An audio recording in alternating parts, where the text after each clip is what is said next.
I made a PvP tutorial a year ago and now it's time to update it. I'll be talking about the basics of what the new controls can do, then I'm gonna reveal some crazy tips I figured out myself. Before I start the video, you should switch to the new controls. It'll make life so much easier. You can jump bridge, there's no delay for item interacting, and overall it's beginner friendly. So let's start the video. So you got your phone, and the first thing you do is get a tablet. I'm joking.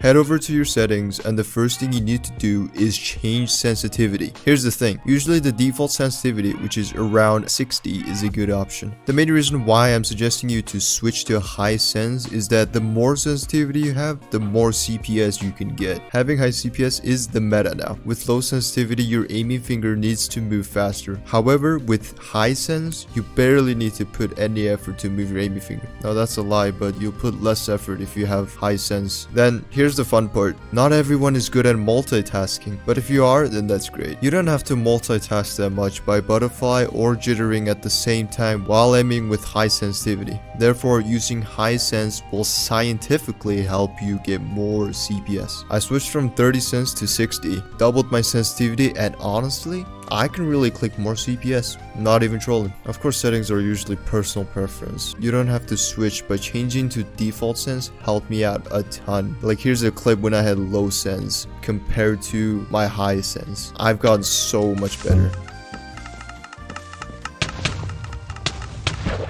So next part, I'm gonna be talking about customizing controls. You want to actually test your customized controls for a good certain amount of time to not play scuffed. Here are my suggestions. The attack button and the interact button should be massive for the butterfly clicking. And on the other side, get your jump and crouch button. Add joystick on the left bottom. Here's what I suggest for tablet players. Most players control their joystick with their thumb, and I know it's good for strafing. Using only thumb as your pivot finger for movement makes it difficult to hotkey on the left side of the hotbar, as the closest finger would be your index and it's already uncomfortable to hotkey. Instead, if you control your joystick with your index finger, then you can hotkey on the left side of the hotbar effectively with your left thumb. At first, it's going to be extremely awkward, but you'll get used to it. Make your joystick much smaller and move it a tad bit to the top right. Also, smaller joystick is usually better. I highly recommend you to play on a smaller joystick. It made movement so easy and precise. I made a whole video on learning index finger on joystick and the results were great. I could hotkey effectively. I'll put the link of the video in the description. Turning on sprint using the joystick removes an extra button that you manually have to click to sprint. With this setting on, you'll just sprint with joystick. I highly recommend turning this setting on because it'll deplete the click to sprint button. You should always use visible joystick. Hidden joystick makes your movement very inconsistent and weird. Even if you want your joystick hidden, then there's joystick opacity. Just lower it down a lot, like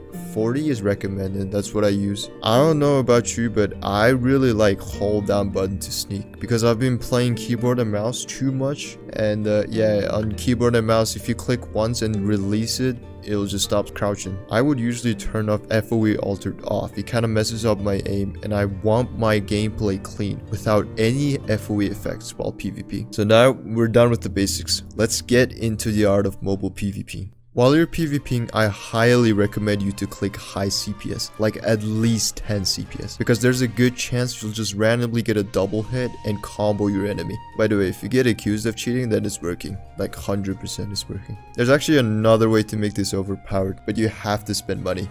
And I know it's hard. Buy an Android device with 120 or 144 Hz screen refresh rate. There's a thing called capped FPS for iOS devices, and it makes all of iOS device screen refresh rate at 60 FPS. But it's not the same for Android, so you can just play on 144 FPS. It's really cool. But yeah, keep in mind this is just Minecraft though. Other games should be fine on iOS. Now, how's that gonna work? How is it going to help me get more CPS? With more CPS and more pixels, your clicks will register way better than 60 FPS devices, also known as iOS. Hopefully in the future they stop capping the FPS at 60. This is just brain dead. Also, playing on a higher FPS is just life changing. I 100% recommend this. Mobile players can move really weird because you're controlling your character with the freaking joystick. You want to try to throw off your enemy's aim by strafing or just being unpredictable. Jump exactly when you're about to get hit to reduce knockback, and sometimes don't even take knockback. This is called jump resetting and is very crucial for PvP. Everybody should be learning this. If you get good, you can consistently jump reset almost every hit and you'll basically never lose. Also, the cool thing about mobile is mobile players have one block reach more than other platforms. So you can basically just spam blocks and stack more than keyboard and mouse players. Also be very annoying play Fortnite in a block game. You can set up hotkeys for games with projectiles like build UHC, skywars, etc. My setup is usually blocks on the second slot with snowballs on third slot and with sword and bow at the corner. I practice so much it's a muscle memory now. Whenever I play these games I can hotkey. You can set up your hotkeys for your preference, but my setup is usually the default setup for many players. Using an equipment like a tablet stand can get you better at the game. I've been using a tablet stand for about 2 months and my gaming experience so far has been great, bro. Before I was gaming looking down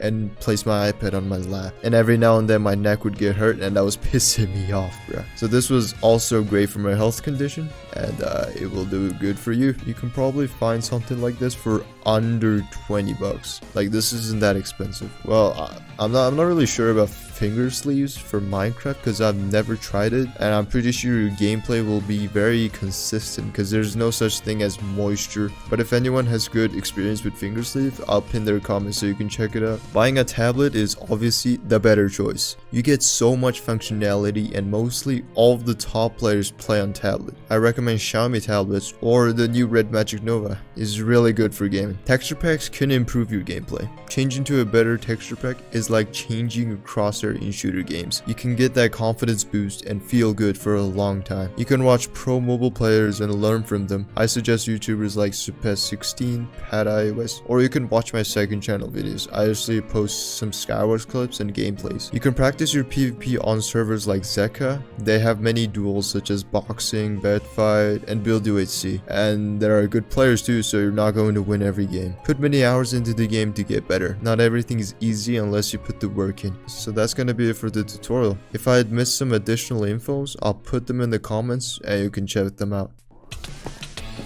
Get her, they're killing me. Get us here. Yeah, beat him up. He's punching me with a boombox.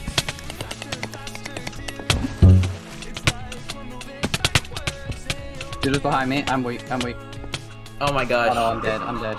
Judo's on 8. I'm dead.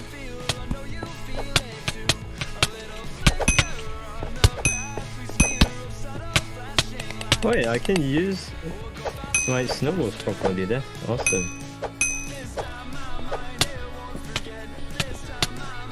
I can't aim though.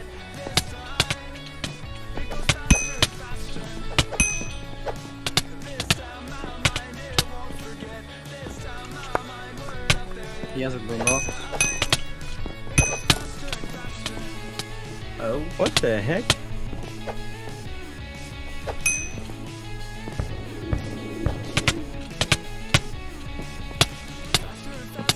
I don't know how to aim.